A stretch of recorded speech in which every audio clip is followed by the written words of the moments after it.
Welcome back to Building a Fighter. My name is Dr. Austin Shane, sports chiropractor in Scottsdale, Arizona. With me, as always, badass strength coach in Denver, Colorado, Alex Friedman. Today, our topic is RPR, Readiness, Preparedness, and Robustness. What all of them mean, how do we implement them, and how do they fit into your training paradigm? So we're starting with readiness, Alex. We're starting with the first R. What is readiness to you? Yeah, readiness is a acute measure of how ready you are to go for the day. For this specific training session that's 2 minutes ahead of you or whatever you have, are you ready to complete this training? Right? And there's a couple of factors that go into that, like how are you feeling acutely? Do you have any injury going on mentally, nutritionally? Physically is a little bit less. I feel like there's a lot of ways to get up and go for workouts, right? Yeah. The only real physical thing that's going to stop you is like intense sickness, illness, a huge injury, or like it's because of symptoms. But are you ready to go for the workout that's put in front of you, or for the demands that I'm about to put on you in this training session right here? I think if you think about it from an all or nothing perspective, yes. But from a graded approach, physicality and readiness is actually, that's what you get an HRV score. You get you do use your VBT and you track reps. Like that's readiness in and of itself, right? Of trying to figure out how prepped are you for the day. So physically, I think one of the things that people don't realize is like just frying your CNS, right? Yeah.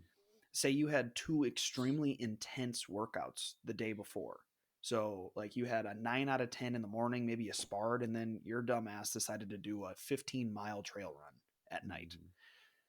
You're going to be fucking fried. Your central nervous system is going to be obliterated the next day.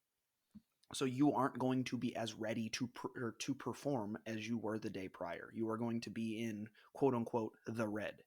Yeah. So what we like that is when I think readiness, I think what are all of the short, small, acute variables that go into how you perform in a 1 to 3 day microcycle, and how can we manipulate them? How can we change them? How can we do whatever we can do to make your readiness as high as possible? Which is, Alex, what are some ways to boost our readiness? Well, as an athlete, like get your recovery after your workouts. Like understand that whatever workout you did is going to take its toll. So you have to fuel after that workout. Like good fueling after any workout is, I feel like, very well, it's undervalued, Dude, it's right? underrated. The amount of Yeah. athletes that don't want to eat for whatever reason after their workout blows my mind. They I all mean, no, there's here's the deal. They all say they're like, "Oh, I'm so hungry. I got to get some food." And then something gets in the way and they don't eat for fucking 4 hours. right. It's silly. And like and there's a million things going on in all our lives. I understand you're busy, but get to that food, make it a priority, right? And then a lot of times Bingo. too, it's like I'm not hungry, and that completely makes sense, right? When your body temperature is elevated, you're not going to be as hungry. That's Yep. something that's studied that is I remember from my nutrition studying days. But cool yourself down, take a cold shower, whatever you need to do. Make eating and make refueling a priority, right? Mm-hmm. Refueling, rehydrating, so that you are ready for the next workout, because that next workout's always coming, especially if you live in MMA world. It's probably coming in the same day. So you have to prioritize your recovery post workout to be ready for the next workout. Sleep is a huge factor that goes into that. Know and trust your training plan is a huge one, right? Like I think a lot of people add miscellaneous shit in their schedule, or I got to be working hard, so I just got to be doing more. I got to go. I got to go. And it's like, okay, so if we have a strength and conditioning red day planned on Wednesday, and you go for that extra run or do 10 extra jujitsu rolls Tuesday night, our red session on Wednesday is not worth as much, Mm-hmm. right? Because you're not as ready for that. So know your training plan and know where you need to weight your readiness and your workouts, right? Well, so that comes down to having everybody on the same page, though, and the And athlete getting included, that, man. because the amount of times that, like, say you tell somebody, hey, this is the plan, this is what we got to stick to. Your hardest day is going to be Saturday, so to say, maybe, who knows. um but then they decide, you know what, I didn't really push it as hard as I wanted to in sparring, so I'm going to go get my own lift in at Lifetime at night or some shit on a Friday night, and they just do legs or something like that, so to say. Or maybe they decide, like, oh, we did a lot of jujitsu rounds this morning, but I didn't do a lot of striking. So then they do an entire separate practice that's like an 8 out of 10 for striking, so that Yeah. they feel confident because their skill coach told them to. Yeah. If they aren't on the same page with the plan, then this is where readiness gets affected at the highest level. Because I think the number one thing affecting readiness is workload management, right? If, as I alluded to in the first intro of this, workload management is the thing that allows you to control your central nervous system. If you just keep frying it over and over and over again, that is the fastest way to get to overtraining state. Like, Yeah. if we can force recovery by, the other thing that I want to talk about with readiness is readiness and habits go hand in hand. Mhm. Most of readiness comes from habitual environments or habitual movements that are going to allow you to be ready. So going to bed around the same time every night within 30 minutes of each other, eating before and after your workouts, not being at a calorie deficit all the time, even though you're losing weight. Like, you need to fuel your body. Having carbs. Don't do Mhm. fucking keto. like like just having daily habits and fail safes in place to allow your readiness to stay high is one of the best ways to do that. And that comes from following a plan, that comes from everybody being on the same page with that plan, and that comes from athletes listening to the people that they trust and that they're actually paying to do their jobs, Yeah, which I think is the hardest part. and it's, yeah, it's being consistent and then being disciplined in your habits, like you said. I think the next layer of that, after if we've buttoned that off, if we've been able to accomplish that, it's like your coach's awareness and your athlete's awareness of their readiness, right? Like, as coaches, we thought of a lot of ways that I can gauge readiness, whether it's your wearables, your recovery scores, or even if it's like a performance test or questionnaire right when you come into Mm-hmm. the workout. There's a lot of ways that coaches can and build some like objective awareness of this readiness. But your athlete, without a set schedule and, like Austin saying, a habitual pattern of your workload, you're not going to be as aware. It's like, man, I feel shit on Tuesday morning. Why do I feel like shit on Tuesday morning? Where if I have those habits in place, it's like I always feel like shit on Tuesday Mm-hmm. morning. What's going on? Right? Mm-hmm. You It's have a a lot pattern. easier. Yeah, it's a lot easier to isolate and address the variable when there's a pattern behind it. So that consistency and that discipline is hugely important when it comes to readiness. And then your coach's awareness is like, not only is this athlete ready to work out, like what readiness is what helps me plan some of my acute sets and reps for the day, or know that I have to deload for this athlete if they come in looking like shit, or Mm-hmm. it's okay to push today, or like, you make those acute changes in your program, and that's almost based on a readiness perception Right. almost every time. But if you as a athlete aren't aware of what's going on, your coach is going to inherently be less aware of what's going on, and so we're going to be shooting a wider range, not being as precise with our training, which is hard. Right. And that, another, I guess, readiness misconception is, if I cut your reps, that doesn't mean that I'm taking it easy on you. Right. It means that that might not be the best thing for you. You might be wasting energy that you don't have to waste, because we're going after what's called a minimal effective dose, right? Yep. If I push you past that limit, that's just going to lead to soreness, that's going to lead to fatigue, that's going to lead to all of these different stimuli that we don't actually need you to recover from, which, if we're talking professional athletes, they already train hard enough. I need Mm-hmm. to give them as little work as possible to get the result that we're looking for. It's not a game of volume, it's a game of intensity, right? True. Yeah. And um for individual readiness, I just know, like, being able to talk in all of the spectrums, the healthcare, the strength and conditioning, and the skill side, because I got my hands in all of them. The one thing that I feel like not every every skill coach understands is, when you pull reps, or when you're quote unquote nicer to the athlete, or maybe you're taking it easy on them, again, quote unquote, that doesn't necessarily mean that you're really taking it easy on them, Maybe they were fucking fried the day before at strength or at skill work. Maybe you hit pads for fucking an hour and a half at a high pace, and they came in. You ask them your subjective questionnaire. So what I always ask everybody is like, "Hey, how are you feeling today?" If they give me, "Hey, I feel great," cool. That's where I leave it. If they're like, I'm kind of feeling like shit, then I ask them further. If they say I'm feeling like shit, I'm going to say, oh, is it your body or do you just feel generally fatigued? If they say Yeah. it's their body, then we can work. Maybe we'll start with 15 minutes on the table and we'll do some muscle work, or maybe we'll throw some needles in it, or maybe I'll get the laser going for them and they can laser up and increase intrathermal pressure or intrathermal heat and shit like that. If it's general fatigue, then I know I need to adjust my plan based around that, because I need to they need to feel good when they're working out. They need to feel confident in what they're doing. And I need to make sure that I can adjust my plan to get as much out of the workout as possible without overly frustrating them because they already feel like shit heading to me, right? Yeah. That is one of the biggest things about strength and conditioning that I feel like people outside of our field and even people in our field have a misconception about. Is one of the largest capabilities that you can get from training and strength and conditioning is the confidence aspect. If every single No. time they come to you, they feel like shit and they feel frustrated and they feel defeated, like they have to lay on the ground after every workout, that's probably not giving them increased confidence. That's probably making them feel like they're not conditioned enough. Which Yeah. for some people, if we're like working with like fucking Michael Jordan, that might push them further.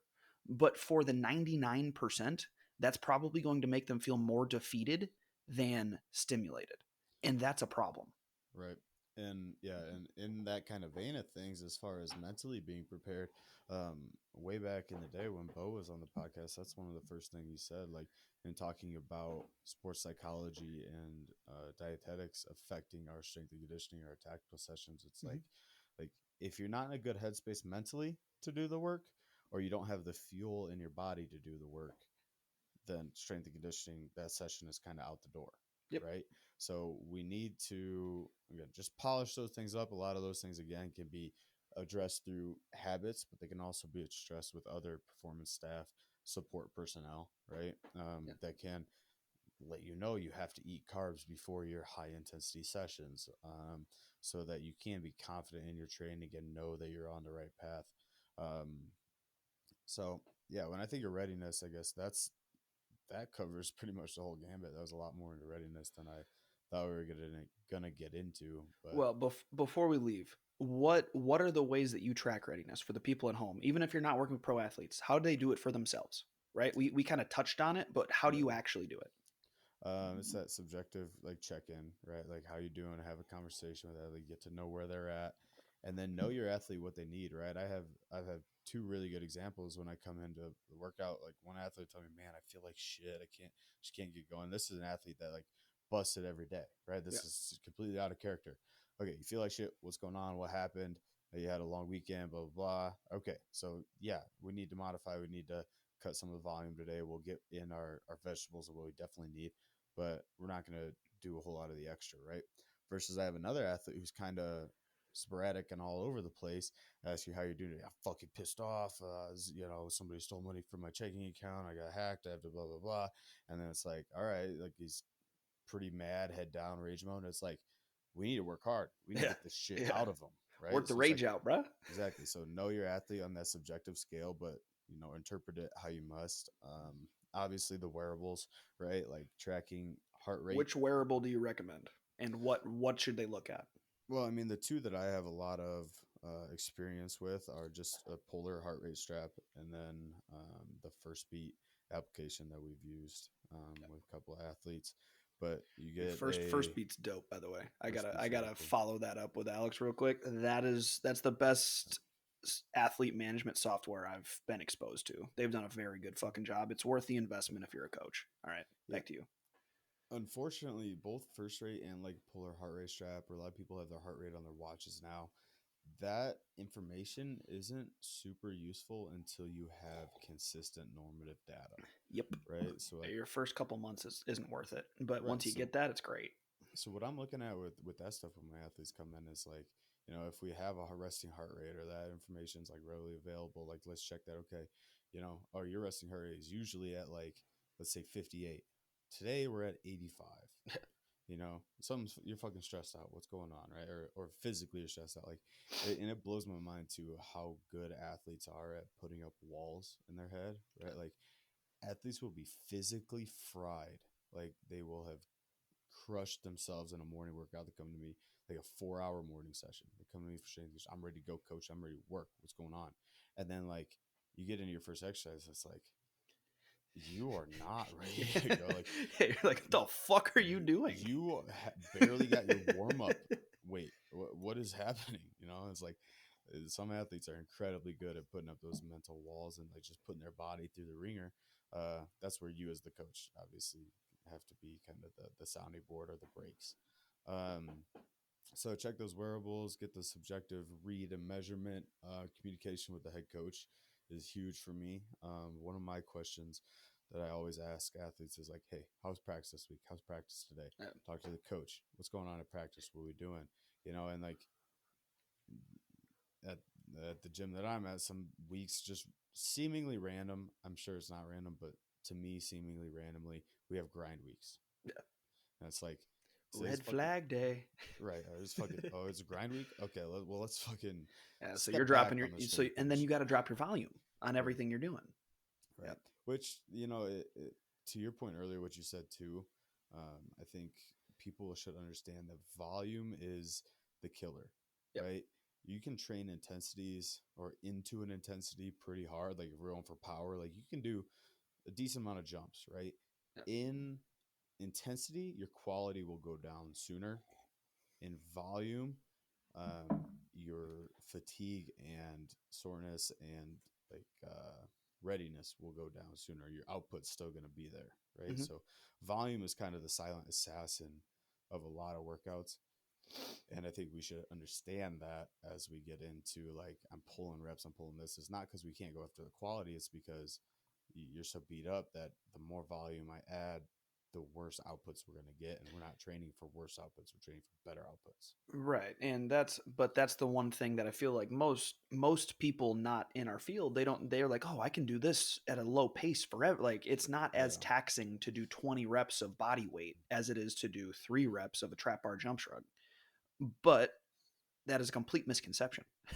Right. Well, yeah, but it's based on perception, right? Like a lot Yep. of athletes, like how hard was that workout means how tired did I get and how hard was it to complete the reps, right? Yep. Like, so like when we think about a mid session or a practice, or if I want to like determine for myself we worked hard or get the athlete to think we work hard, I'm gonna get them out of breath and then ask them to do something that they're maybe not ready to do, Mm-hmm. right? Yep. So when we're chasing perceived intensity, I feel like volume and um, like heart rate get just thrown at the athlete Yes. with relatively little um, concern for the actual outputs that we're creating. Mm-hmm. Um, but no, last thing, yeah, I keep thinking of things to say about readiness. But last thing I think about readiness and like why we modify our programs, right? One of the things I've always described to is write your program in pencil, not in pen. You Mm-hmm. can change the sets and reps. You can change an exercise. You can scrap the fucking day and Yeah. start again, right? Um, and I think that Well, makes quick sense. pause, quick anecdote because I watched Next Level Chef and I love that fucking show. Jesus Christ. Gordon Ramsay always talks about like edit, edit, edit. If Hmm. something goes wrong in a cooking competition, you just edit. If something goes Right. wrong, edit. And that happens over and over again. You'll see these people, they have these like intricate plans of what they want to put on this dish. And for whatever reason, something in the cooking, like I was just You watching a recent toasted the episode. nuts too long. Yeah, well, they were making eggs Benedict, and the hollandaise sauce just was a little bit too. And instead of trying to save the hollandaise sauce, just fucking scrap it and either make a new one or you modify and you edit that dish. Yeah. Why can't we do that with strength and conditioning? It's not a concept that is just in cooking or just in other Yeah. things. This is a concept that can be brought across the entire board where if something isn't going well or if you see a problem with something, edit and try to fix the mistake Yeah. versus just let it go and follow the plan just because that was the plan. Right. And like in that same vein of things, edit and change your plan because the outputs that you're training for based on the athlete's readiness is a moving target. Yep. Like where your athlete's at and the qualities you're trying to get after with your training, it fluctuates and it changes day to day based on all these factors that we've been talking about. What's your workload? What's your sleep? What's your emotional state? What's your nutrition level? Like all of that stuff fluctuates. So the quality and the output we're achieving or trying to chase fluctuates as well. Our plan should be fluctuate. It Mm-hmm. should be able to fluctuate, right? 100%. So I guess that's another justification for this modification and this real hefty and hard check in for readiness, especially in a sport like MMA where intense training is so common and sought after every single session. 100%. So what's preparedness then? So we did readiness. Moving on to the P of our PR. What's preparedness? So how I look at preparedness is like we zoom out one layer. If you're taking a picture with a camera, right? You zoom out one layer. We talk about preparedness. Preparedness is like over your training camp or over your mesocycle, your month of training, your 2 months of training. Are you prepared to accomplish the specific task in front of you? Do you have the physical, mental, nutritional skill and um, I'm trying to avoid the word readiness, um, preparedness to accomplish this task in front of you, right? Because preparedness is the ultimate Ability would goal also fit there. of our strength and conditioning camp or strength and conditioning phase, Yep. right? Mm-hmm. So that's how I look at preparedness. We zoom out one layer on the lens. We look at our 8 to 10 to 12 week cycle. And it's like, did we accomplish our job in preparing this athlete to win their competition? Right. This is the sports specific phase, if you will. If you want to bring other strength and conditioning terms in there, this is where you're going to focus on one goal and one goal alone. It's getting that person as ready as possible for the task in front of them. Yep. And there's different ways to do that, right? There's different ways to, I guess, focus on it's not because it's not just beneficial to MMA. It's the best way I've found is you have to dissect the sport. Okay, if you're on the coaching side of things, dissect what the task is, find the task demands. Once you isolate the variables of the task demands, find how good that person in front of you is at those task demands. Right. So say if it's a striker and they're fighting another striker, well, you have two options. You can either button down on what they're really fucking good at, or you can try to make that striker the better of the grapplers and go in there to grapple if we're going from the skill side of things. From the strength and conditioning side of things, if you have a power athlete, try to figure out, do they need more velocity training? Do they need to increase that power? Or are they leaving strength on the table? Like somebody could have a fucking whip of a kick, but they could have zero leg strength. Could we make that kick better if we add the leg strength in, right? Because it's just power is just moving heavy shit fast. That's all it is. Mm-hmm. So finding those individual variables, which preparedness, the other thing that I think is extremely important for, is doing different testing capabilities. So making sure that you are testing and assessing, not guessing, I guess, is Sure. extremely important for the preparedness side of this paradigm, if you will. Because if I don't know what that athlete is up to in front of me, I don't know how I can prepare them the best way possible for the task at the end of the road. So I Yep. need to get my assessment in. I need to understand where this athlete is at.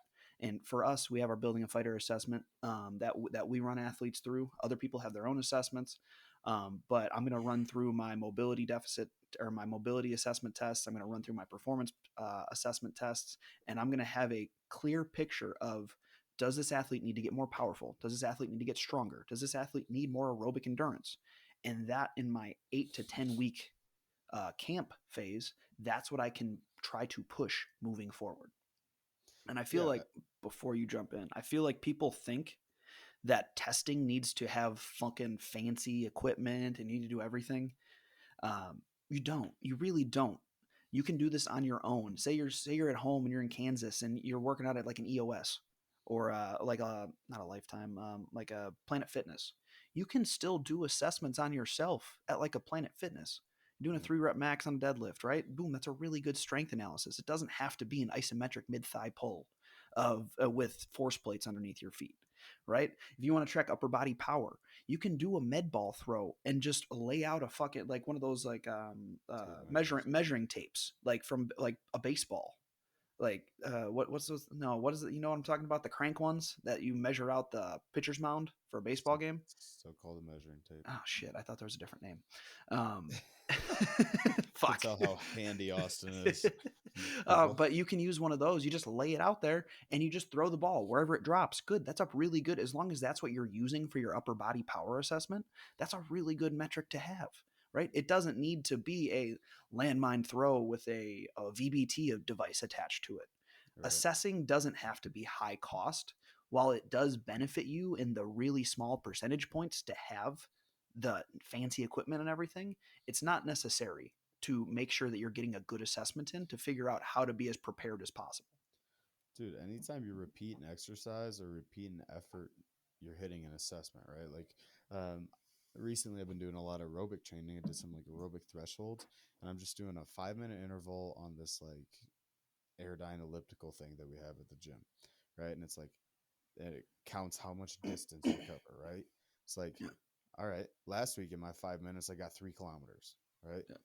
This week, I got 3.1 kilometers. Mm-hmm. That's a test, right? I've assessed that my aerobic threshold fitness is getting a little bit better, Yeah. right? So you can use any simple implement that you have to test your physical fitness and move forward. You just have to know the qualities that you're going after and what variables like you're talking about upper body power, you're talking about max strength. You have to know what you're going after essentially. But with preparedness, a lot of what you're talking about is like define a path to victory, Yep. figure out where we are on that path, and if you're prepared, then we got to the end of the path, Mm-hmm. right? And unfortunately for preparedness, getting to the end of the path, being the best prepared you can, does not equal a win, right? Right. It Yeah, it equals that can't you're ready to guarantee go. anything. So right. So I think the preparedness side is a non-negotiable. We have to get to that maximum preparedness. Yep. And I mean, sometimes you can't with short notice and stuff like that, but you want to get to your maximum with your preparedness. And it's how well can we hit the target in our readiness every day? How well can we align our training camp, right? We're going to go back to workload because workload is everything with the MMA, right? Yep. Can we prepare you in a way that when you get to the fight week, you're immediately ready on fight day for sure, but all of our systems have ran through their whole process and you're actually peaked and tapered. You're actually in really good conditioning. You're actually at a good emotional mental state. You're actually on weight and didn't have a problem with your weight cut, right? Yep. So all of those variables and processes that we're going through have aligned and have created our prepared athlete, our preparedness, right? Right. And so, Well, preparedness has the biggest effect on confidence, right? yeah, That's of these three phases. If we're talking about athlete confidence levels, they need to be as prepared as possible going into the fight. And I already talked about, I think one of the most underrated benefits of strength and conditioning is the confidence that it can give you, right? And so for the preparedness stage of things, if that athlete feels good going into that fight, if they feel prepared, to use the same word, going into that fight, yeah. they're going to typically perform better because they feel confident in everything. They've done everything they possibly can. Well, dude, and what's interesting too, though, is like the inverse is true as well, right? If you're the more sky high your confidence is, right, and we're talking about legitimate confidence, not excuse me, we're talking legitimate confidence, and the higher your confidence is, that can almost fake your way to preparedness, Yep. right? Like that's your 3 day short notice fight that you take, Right. that you're just confident in your skill set, not necessarily that you've had a specific camp to prepare for your opponent. But I've seen it a lot of times where the inverse of confidence only almost being the only straw that we're standing on, and that constitutes preparedness. Right. Well, that's very true. But Yeah. I feel like in that situation, that's a problem of coaching where that's just straight gaslighting. Like that's Well, just gaslighting your athlete. Like, oh yeah, you're fucking ready for this, and then behind the scenes, you're like, I don't fucking know. Like, I don't really know, but you're just gas. And so that's more on the, which isn't necessarily a bad thing. If that the guy got exception, themselves not the into it, norm. Yeah. you got to make them feel as good as possible. Right. Yeah. And And I'm not recommending that we exclusively use confidence to measure our preparedness, right, but Right. But But confidence, the biggest factor on confidence in these three different phases is preparedness, because that is okay, the phase leading up to the fight. That is the closest recollection of more than one to three training sessions. If we're defining readiness as 1 to 3 training session microcycle, then preparedness is really what's going to make them feel confident leading up, because that is our in camp work. yeah, and it's interesting too as we get to the next level, or as we kind of segue, the we have control over each of these three, um I guess, measures or general terminologies that we're defining here. But like, it seems like as we go up and up and up the level, the that's where you get the more control, right? Mm-hmm. Readiness, you have control of your schedule and your workload management. Readiness is relatively out of your control, right? Like, um as far as what turns up on your scores, on your subjective analysis, on everything like that. Like, that's in the moment. You can't really modify that other than Having good reflecting and habits. changing your behavior. Yeah. Yeah, right.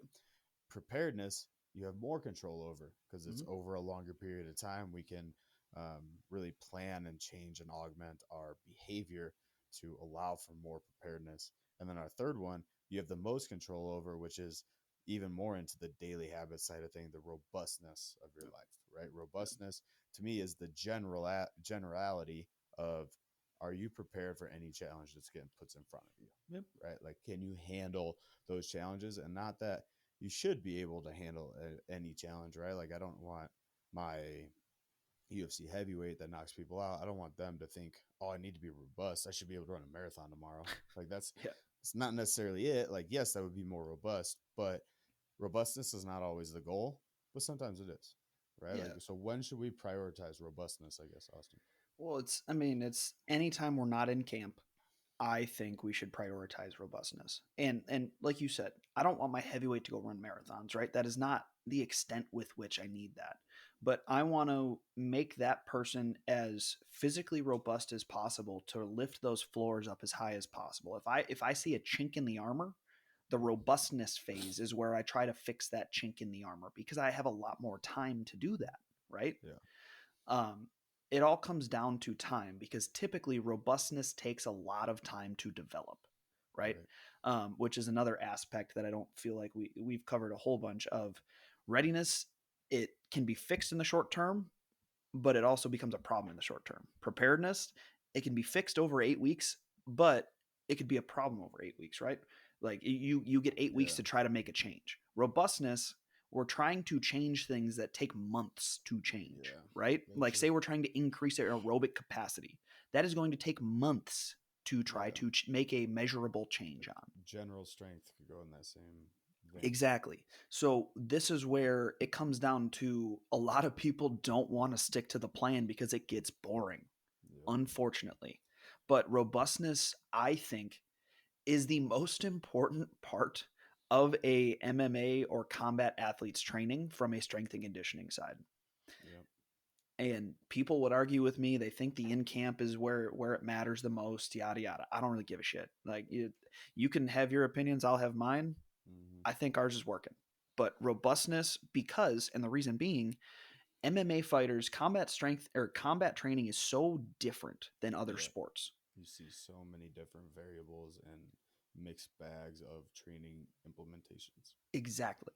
There's such a variability at play in Yeah. combat sports training that you need to be prepared for. You might fuck if you're not prepared for isometric loading, and your next fight is against a jiu-jitsu black belt and you're a blue belt, and you don't have the physical capabilities to, like, sit in prolonged positioning because you're not used to it.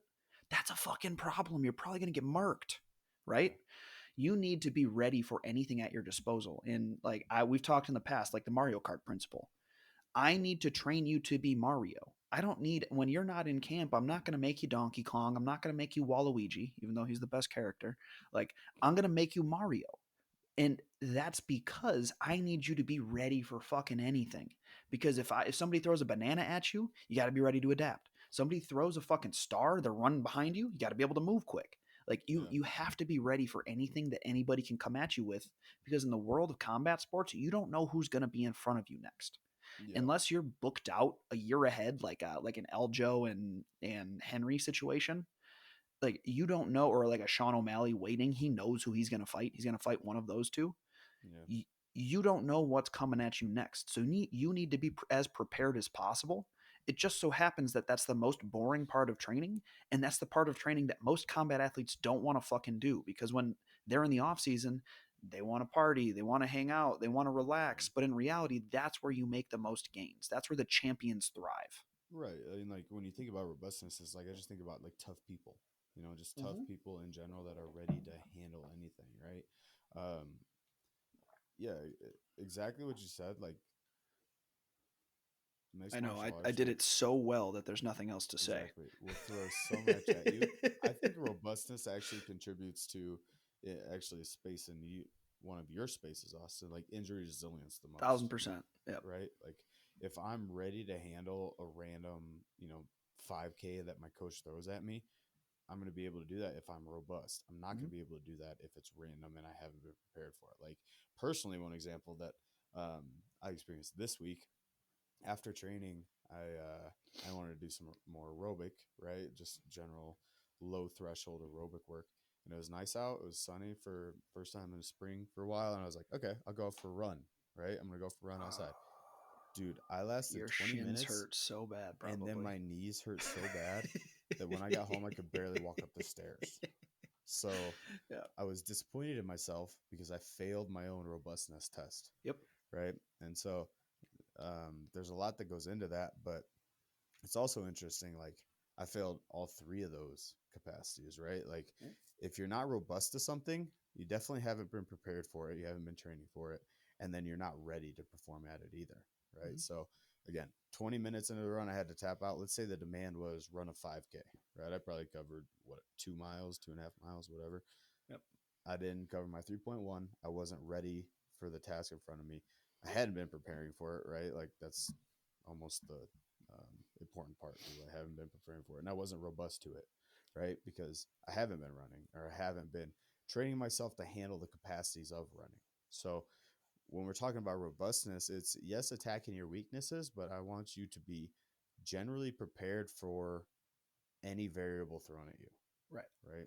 This is So where I get to throw in, like, this is where you throw in the different types of training as a yeah, strength coach, right? This is where I'll throw something at them that they haven't seen. Like a good example, this is where I use a lot of density circuits, where I'll get them fucking tired first. I'll throw them on an air bike for 50 calories to start a fatigue right, process. And then I'll make them do skills that I know they're fucking bad at under fatigue. And we'll try to lift the thresholds over and over and over again. So like a good example for the people at home is like jump on an air bike, do 30 calories. That's going to fucking suck. That'll probably for most people, not professional athletes, that'll probably be anywhere between 2 to 3.5 minutes.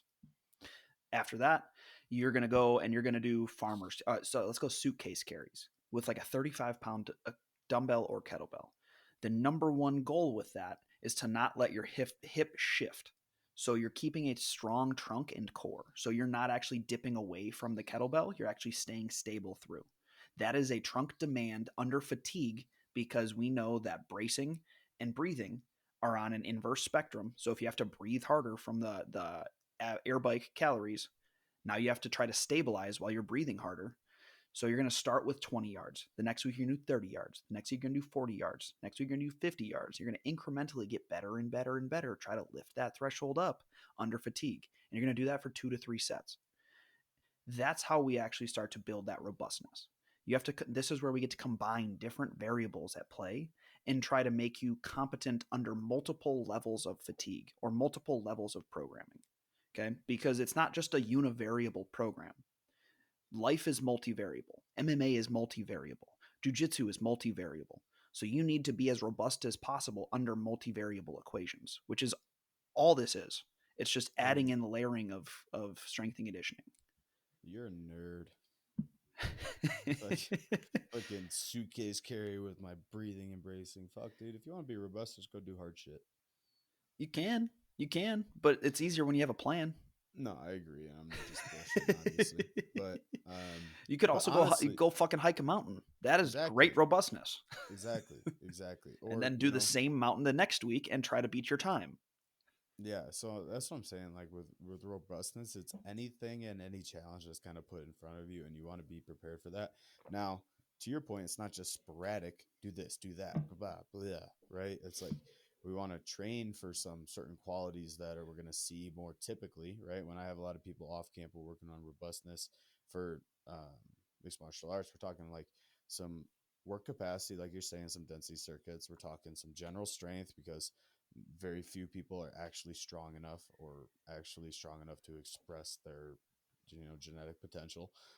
For some athletes, man, some grinders, some really aerobically fit people, in their general physical preparation, I'm working exclusively power, right? Because like some, we know those grinder athletes that don't have any power in their hands, so we're gonna Yes. train that piece of the robustness pile.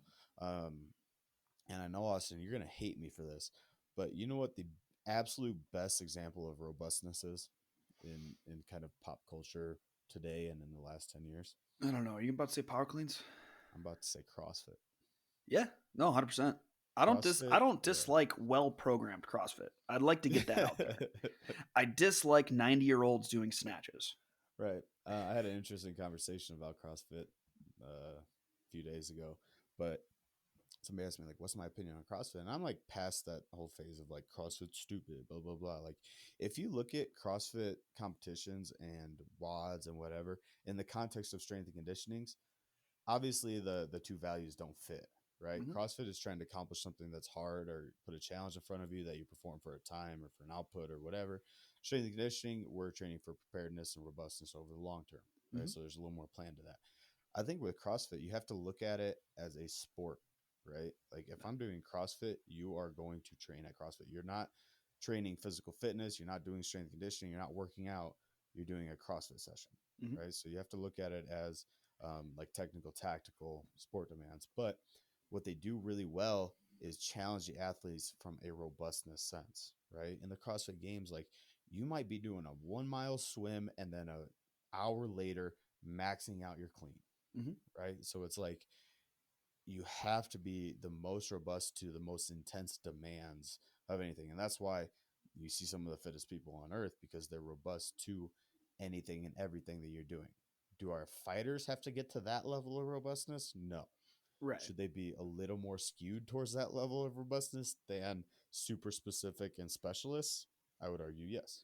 Well, that's where people are like, "Oh, fighters shouldn't do CrossFit," and I typically agree with them, right? Fighters shouldn't Um, compete at CrossFit. right, but they definitely shouldn't do CrossFit in the preparedness stage, and they definitely, from the readiness standpoint, it doesn't make a lot of sense in the 1 to 3 day microcycle. But from a robust standpoint, out of camp, it's not the worst thing for them. There could be worse shit for them as long as it's well programmed and as long as they're competent in the skills, like as long as they can do a clean, they're Right. not just fucking catching on their toes and destroying their fucking knees and ankles.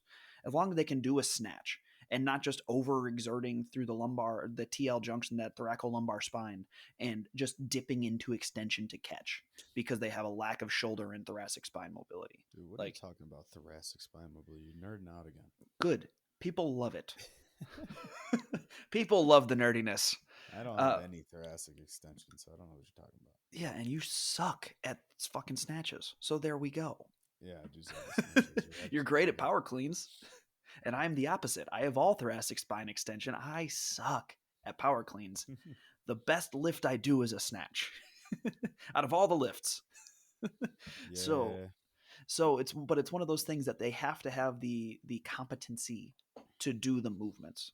That's sure. my piece on CrossFit. But So either if we're way, talking, I want to make a summary statement here with I was MMA about to do athletes that too, and Dick. well, I'm just gonna make a one small statement, then I'll let you do the outro and stuff because you like doing that and I don't. An MMA athlete should not do CrossFit workouts every day, No. but I think an MMA athlete should have the ability to accomplish one CrossFit workout. Yes. I think Right. that's extremely important. And I think that on top of The that, robustness to yes, accomplish a CrossFit what workout. CrossFit did well is it brought energy system emphasis into strength Correct. and conditioning. And it doesn't have to be CrossFit. Like there's a gym down here called OPEX, which I've mentioned before. The dude that won the first CrossFit games got in a fight with Castro and they branched off into their own shit, right? Because he said, 9-year-olds shouldn't be they shouldn't be a class of 9-year-olds snatching. Like it should probably be individualized programming in a semi-private model, which is what OPEX does. Um, you should be able to do all. I mean, CrossFit is basically just a fuck ton of density circuits, if you will. That's like the basis of their programming, right? Is just a density circuit. Like they'll do some EMOMs, but a lot of what they do is at the end there's always a finisher with some Reps. sort of yeah. But you should be able to do hard shit. And CrossFit programming is hard shit. So, starting with the readiness, make sure that you're keeping an eye on your readiness. If you feel like shit, don't just go max out what you're trying to do. Be cognizant of what's going on and put steps in place to try to track your readiness. Readiness equals habits. That's our little summary there. Preparedness, that's going to be our fight camp work. Make sure that you're on top of your programming. Make sure that you're bringing in the one goal at the end and finding out how to accomplish that one goal the best way possible. Preparedness comes from planning. And if you don't plan, you're not going to be prepared. And then the last thing that we're talking about is robustness. That's that Mario principle. We need you to be good at everything. And not just great at one thing, not just great at two things. You should have a base level of competency at everything. So, and that's where we need to be as robust as possible with our programming, with our training, with our robustness applies to dietetics. Robustness applies to sleeping. Like you should be robust and you should have proper habits that allow you to be as robust as possible. Definitely applies to skill and technical tactical work. Exactly. It's this is the phase from the skill side without going on too far of a tangent where you learn a new skill and you're like, I'm never gonna fucking use that. Don't be a dickhead. Fucking train it because you don't know if even if you don't use it, maybe the person in front of you is about to use that technique on you, and you should know how to stop it. And the only way for you to know the best way to stop it is if you try it yourself and see what works and what doesn't. Okay. Yep. So that's my little tangent for the skill side. But robustness means you're prepared for everything that can come at you. And while you can't be prepared for literally everything, you should try to cover as many bases as possible. So, readiness, preparedness, and then robustness. I'm Dr. Austin Shane. Alex Friedman. And we are out.